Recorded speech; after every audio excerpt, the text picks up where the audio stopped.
যার লাগে এমনি ভরো তার তো বাটন ফোন। ওরে কেমন করে বুঝবে রে সে, কেমন করে বুঝবে গো সে ডিজিটাল তোর মন। তুমি যার লাগিয়া, তুমি যার লাগিয়া এমনি ভরো তার তো বাটন ফোন। মেসেজ দিলে সিন করে না, দেয় না তো রিপ্লাই, ভিডিও কলে বলবা কথা ক্যামেরা তার নাই রে, ক্যামেরা তার নাই। ওরে ডিজিটালে যুগ জামানাই, ডিজিটালে যুগ জামানাই অ্যানালগ তার মন। তুমি যার লাগিয়া, তুমি যার লাগিয়া এমনি ভরো তার তো বাটন ফোন। প্রেম প্রীতি ভালোবাসা বিয়ের আগে নয়, ঠিক আছে? প্রেম প্রীতি ভালোবাসা বিয়ের আগে নয়। মনের মধ্যে রাখো যুবক আল্লাহ তাআলার ভয় রে, বড় কালের ভয়। ওরে তবেই তুমি মুক্তি পাবা, তবেই তুমি মুক্তি পাবা দোজখের আগুন। তুমি যার লাগিয়া, তুমি যার লাগিয়া এমনি ভরো তার তো বাটন ফোন। মেসেজ আছে না নাই? ওগো আমার যুবকেরা, পহেলা বৈশাখ যারা পালন করেছে, উল্লুক ভাল্লুক ঘোড়া, তারপরে বানর কুরবান এগুলো নিয়ে যারা মিছিল করে বেড়ায়, ওটাতে কোনো ফায়দা নাই। আজকে পয়লা বৈশাখকে কেন্দ্র করে এই তাফসিরুল কোরআন মাহফিল যারা এসেছেন, যারা শুনছেন, যারা বসেছেন, আমার নামায় সওয়াব লিখে দিচ্ছেন কি? শুধু সওয়াব লিখে দিচ্ছেনই না, আল্লাহ পরকালের ময়দানে কিতাবটা ধরিয়ে দিয়ে বলবেন, ইকরা কিতাবাকা কাফা বিনাফসিকা আল-ইয়াওমা আলাইকা হাসিবান। পড়ো তোমার কিতাব, পড়ে তুমি তোমার হিসাব করে দাও। নিজের হিসাব করার জন্য নিজেই যথেষ্ট। আমি বলি প্রতিটা পাতা উল্টাতে উল্টাতে দেখবেন এখানে গুনাহে ভরা, প্রতিটা পাতায় গুনাহে ভরা। কত চায়ের দোকানে বসে আড্ডা দিয়েছেন, সিনেমা হলে গিয়েছেন, মরিহারে এবার বরবাদ দেখে জীবনটারে বরবাদ করেছেন, এমন আছে না নাই? বরবাদ দেখে, তারপরে আরো যা আছে, ইউটিউব দেখে, ফেসবুক দেখে, ফ্রি ফায়ার খেলে, পাবজি খেলে, ট্রেন রোডে যে টিকটক করে, এমনি ভাবে করে করে করে করে আমলের খাতাগুলো সব পথ আমল দিয়ে ভরা। আজকের এই মাহফিলে যারা এসেছেন, এই মাহফিলটা এই কিতাবের মধ্যে থাকবে না? থাকবে না? এটা থাকবে কারণ আমার আল্লাহ বলেছেন, ফামান ইয়ামাল মিসকালা যাররাতিন খায়রান ইয়ারা ওয়া মান ইয়ামাল মিসকালা যাররাতিন শাররান ইয়ারা। আল্লাহ বলেছেন যারা পরিমাণ ভালো কাজ যদি কেউ করে সেটাও দেখাবেন কে? আল্লাহ দেখাবেন। আর যদি যারা পরিমাণ খারাপ কাজ কেউ করে সেটাও আল্লাহ দেখাবেন। আজকের এই মাহফিলে যারা এসেছেন, আজকের তারিখটা কত? 14 এপ্রিল 2025। এই সালের এই তারিখটা যখন আমলের খাতায় দেখা যাবে, বলবেন আল্লাহ দেখো তোমার কোরআনের বয়ান শুনেছিলাম, তুমি তো বলেছো ওয়াইদা কুরিয়াল কুরআন ফাসতামিউ লাহু ওয়া আনসিতু লাআল্লাকুম তুরহামুন। আমার আল্লাহ বলেছেন যখন তোমাদের সামনে কোরআন পড়া হবে, কোরআন থেকে বলা হবে, তখন তোমরা চুপ থেকে তোমাদের হৃদয়ের কান দিয়ে শুনবে, যাতে করে তোমাদের উপরে আল্লাহ রহমত বর্ষণ হতে পারে। ও আল্লাহ তোমার কোরআনের বয়ান চুপ থেকে বসেছিলাম, শুনেছিলাম, এই তারিখে এই আমলটা আছে, তুমি যদি চাও তাহলে এই আমলের ওসিলায় গোটা জীবন জিন্দেগির গুনাহ ক্ষমা করে দিতে পারো। আমার আল্লাহ রাব্বুল আলামিনের এত দয়া, এত মায়া মহানের হবে, তিনি চাইলে আজকের এই মাহফিলটায় আমাদের সমস্ত জীবন জিন্দেগির গুনাহ ক্ষমা করে দিয়ে নাজাতের ওসিলা করে দিতে পারেন। সবাই জোরে জোরে বলেন সুবহানাল্লাহ।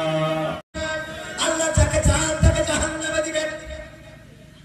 একজন পতিতা কুত্তাকে পানি পান করালো, একজন পতিতা কুত্তা সে পিপাসার্ত, অন্যটা আরো দুই একটা কাপড় গিট্টু দিল, তারপরে পানির মধ্যে ঢুকিয়ে দিল, কূপ থেকে উঠালো, নিংড়ে কুকুরের গালে ঢেলে দিল, কুকুরটা পানি পান করলো, তারপরে কুকুরটা বেঁচে গেল।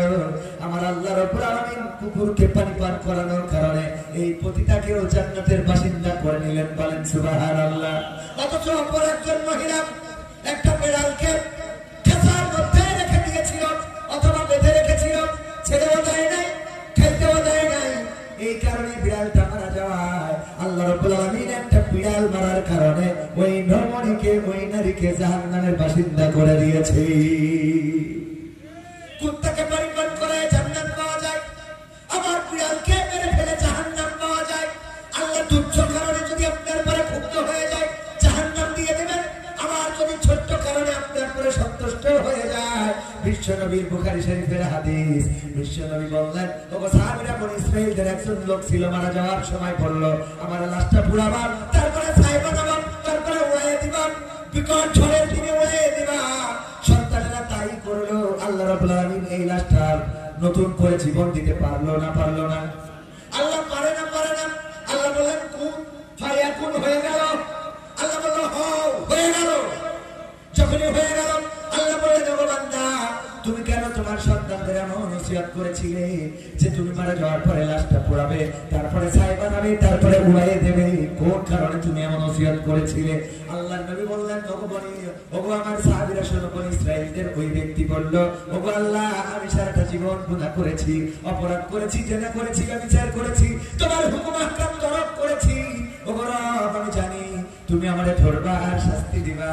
শুধুমাত্র তোমার কাছে ধরা খাওয়ার ভয়ে আমি বলেছিলাম আমার সন্তানদের যেন লাশটা পুড়ে ছাই বানায় উড়িয়ে দেয়, যাতে তুমি আমারে ধরে শাস্তি না দিতে পারো।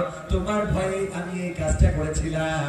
আমার আল্লাহ রাব্বুল আলামিন বললেন, ওগো আমার বান্দা, শুনে নাও, তোমার মনের মধ্যে আমার কাছে ধরা খাওয়ার ভয় থাকার কারণে তোমার গোটা জিন্দেগির গুনাহ আমি ক্ষমা করে দিয়ে জান্নাতি করে দিলাম।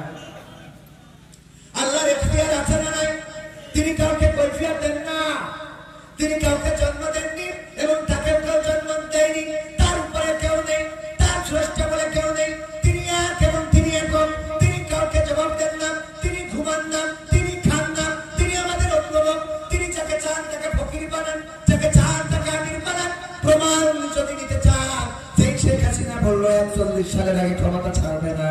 সেই শেখ হাসিনা বললো যে আমরা 41 সাল তো ছাড়বই না, বরং ওই চেয়ারে বসে বলেছিল পদ্মা সেতু থেকে ডক্টর ইউনূসকে টুস করে ফেলে দেবে। আল্লাহ রাব্বুল আলামিন বলল, তুমি যারে ফেলে দিতে চাইলে আমি তারে কুড়াই এনে তোমার ওই চেয়ারের মালিক বানাইয়ে দিলাম। আল্লাহ পারে না? পারে না? এরপরে যাদের হেদায়েত হবে না, ওদের হেদায়েতের নসিবে নাই। কথা কয় না? এইটুকু চিন্তা করলে তো হয়ে যায় যে চেয়ারে বসে বলেছিল পদ্মা সেতু থেকে টুস করে ফেলে দেবে পদ্মার মধ্যে, সেই চেয়ারে যারে ফেলবে সে আমার ওই চেয়ারের মালিক। এখন সে আমার ওরে ফেরত চাচ্ছে, লাগবে আমাদের। ঠিক না বেঠে? আল্লাহ পারে না? পারে না? চেয়ারের মালিক কে? এরপরে যাদের লজ্জা হয় না, ওদের অবস্থাটা এমন। মাহমুদুল হাসান জিহাদি আমার বাবার সময়ের বক্তা ছিলেন। সাতক্ষীরায় বাড়ি, মারা গিয়েছেন আগর গাড়িতে। আমার সাতক্ষীরার ব্যাংকার আছেন এখানে, সাতক্ষীরার মানুষ। উনি ওয়াজ করতে যেতেন, ছোটবেলায় আমরা শুনতে যেতাম। উনি বলতেন, একবার ওয়াজ করে রাত্রে ফিরতেছে, দেখে লাউজনের ওই স্বামীর সামনে ওই জায়গায় বসে একজন রাতি ওই যে প্রকৃতির কাজ সাইতেছে। প্রকৃতির কাজ বোঝেন তো? মানে পায়খানা করতেছে, পায়খানা করছে। মাহমুদুল হাসান জিহাদি বাইকে করে ওয়াজ করে বেড়াতেন। বললো যে আমি চিন্তা করলাম, যেহেতু এমন জায়গায় পায়খানা করতেছে, এটা তো ঠিক না, রাস্তার পাশে একটু মোটরসাইকেলের লাইটটা ঘুরাই ধরলাম, ওর দিকে যেন লজ্জা পেয়ে আর জীবনে এই কাজ না করে। ও এত লজ্জা পেয়েছে যে লুঙ্গি তুলে মুখ ঢেকে চুপচাপ বসে আছে। লুঙ্গি তুলে মুখ ঢেকে চুপচাপ বসা, মানে এত লজ্জা পেয়েছে